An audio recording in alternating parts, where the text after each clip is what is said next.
Did you ever wonder, just like me, what the so-called stone paper is all about? Well, today I'm going to try it out and put it to the test with some art supplies like graphite pencils, colored pencils, watercolor, gouache, ink, and others. And let me tell you right up front, I was really surprised with how things turned out. I will have bookmarks in this video, so you can skip certain chapters if you just want to know how this paper works for specific materials. Hi everyone, I'm Sally, and like every artist, I love art supplies. So I had this paper pad laying around for a while now. I bought it when I was still living in Germany, and I finally have a chance to try it out now. Ooh man, look at this dramatic cover with the crack in the stone. Anyway, I never heard of this brand AMI, which stands for Art Material International. The whole pad doesn't really look like anything special or fancy, and by the way, I'm not sponsored or anything. This is just a random paper pad I happened to buy during my usual art supply shopping spree. So it says here that it is waterproof and tear resistant, which is pretty interesting for paper lovers, and we are going to test that in a little bit for sure. But first I want to say that this surface feels incredibly soft. The feeling is addicting, really. It is weird, but you want to touch it all the time. It definitely seems very unique compared to regular paper. The color is, I'd say, a natural white with a little bit of gray in there. In comparison with bristle paper, you can see how it is not perfectly white, but I personally actually like that. And if I grab my regular sketching / graphite paper, I have to say, although they have officially the same weight, the stone paper feels much heavier and it's also not as stiff as the paper here.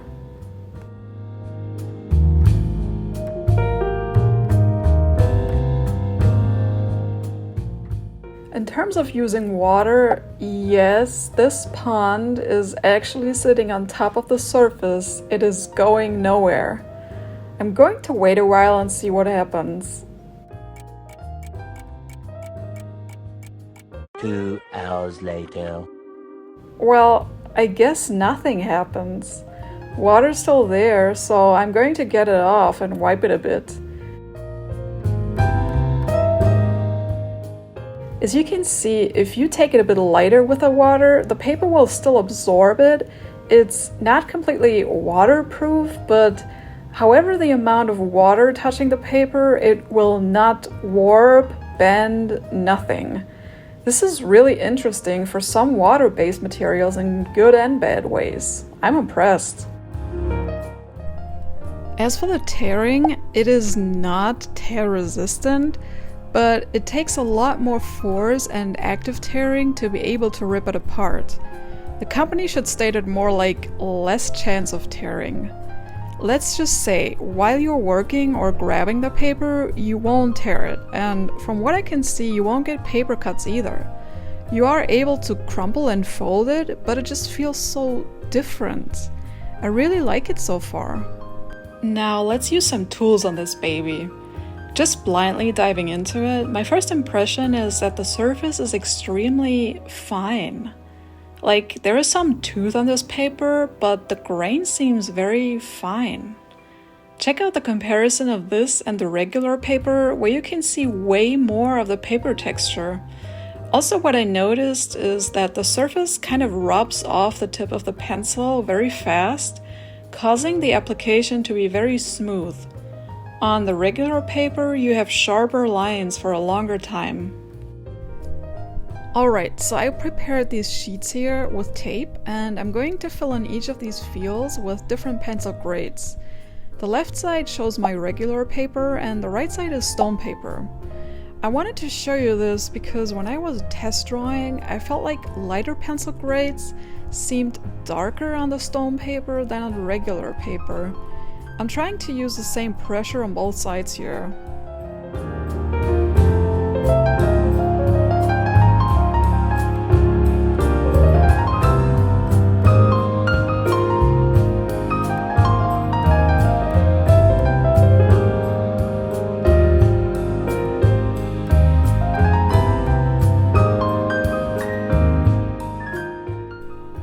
So this is something you should be aware of when drawing with graphite on this paper.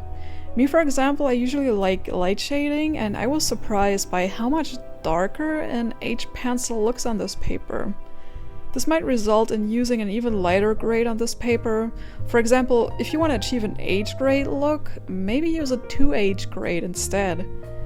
I usually don't draw with very soft pencil grades. I just dislike the amount of rough paper texture showing because of it, but on the stone paper, the soft grades look a lot smoother, and oh boy, I didn't even talk about the blending yet.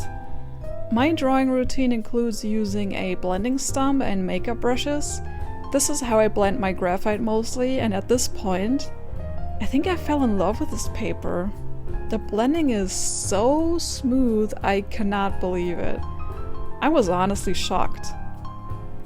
Applying layers of graphite feels very buttery, and I didn't notice any difficulties with multiple layers on top of each other.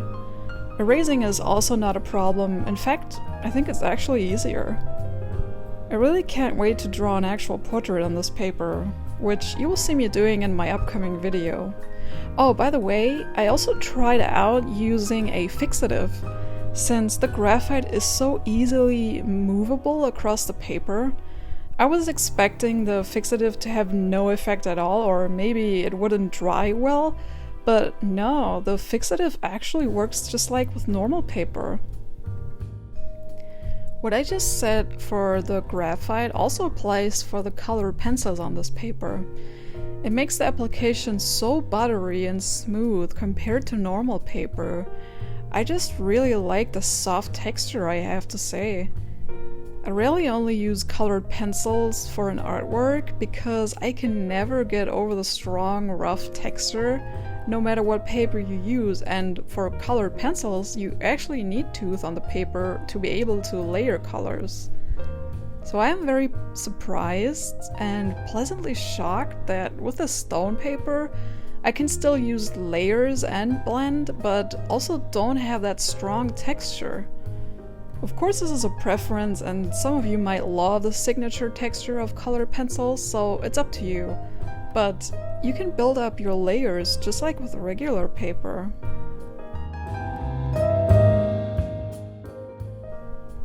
Moving on to water-based media and ink, you can absolutely use them on this paper.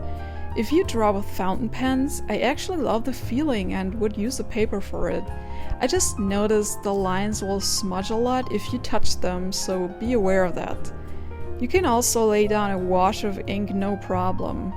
But remember, this paper is waterproof, so the ink will sit on top of the surface wet for a longer time, and if you go over it again, you will just push around the pigment.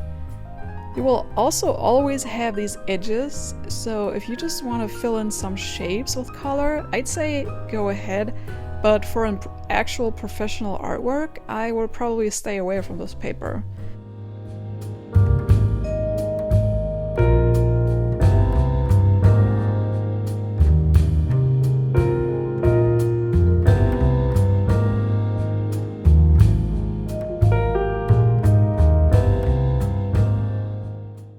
Same goes for watercolor, although it is absolutely possible to use them. The water will sit on top for a very long time, depending how much you use, and you can really not blend the colors into each other. Watercolor is already a hard to control medium, but I feel like on this paper you just double this factor. You cannot control how the result looks. Now, it might totally work for more abstract work where you purposely place colors and then let them do their thing, but in my case, it's the exact opposite of how I work, so it's a no-no for me. What I like though is that glazing works pretty well. Laying down thin layers of paint on top of each other creates this nice glazing effect with these edges. I can see it working really well for floral themes. One thing I can say though is no matter how you use this paper with water, it won't warp. And this is definitely something you can use for your advantage. Generally speaking, I would not use a ton of water maybe, because I'm not patient enough to wait that long until the layers are dry. With gouache, I'd say it actually works. You can apply it however thick or thin you want, but layering is a bit tricky. If you use too much water and pressure for the paint on top, you will lift off the layer underneath and the paint mixes. It can look a bit streaky depending on how you apply the paint, but again, I'm impressed on how there's no warping at all.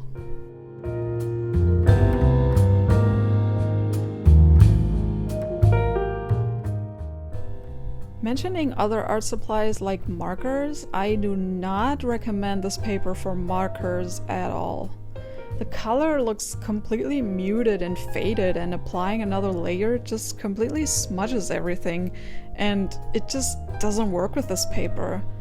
Obviously on normal paper, markers bleed through, and they don't on this paper, but what is it good for if they don't even look good? However, you can use acrylic pens. I just have some Posca pens here, and I know there are other brands with brush nibs whatsoever, but I think those pens work well on this paper. They just take forever to dry, so that's a bit annoying. I love the opaqueness of these pens, but the thing is, on regular paper they warp the paper pretty bad. As you can see here, where the paint lays on top, the paper warped. So it's really cool to be able to use these pens on stone paper if you are willing to wait that long until everything is dry, that is.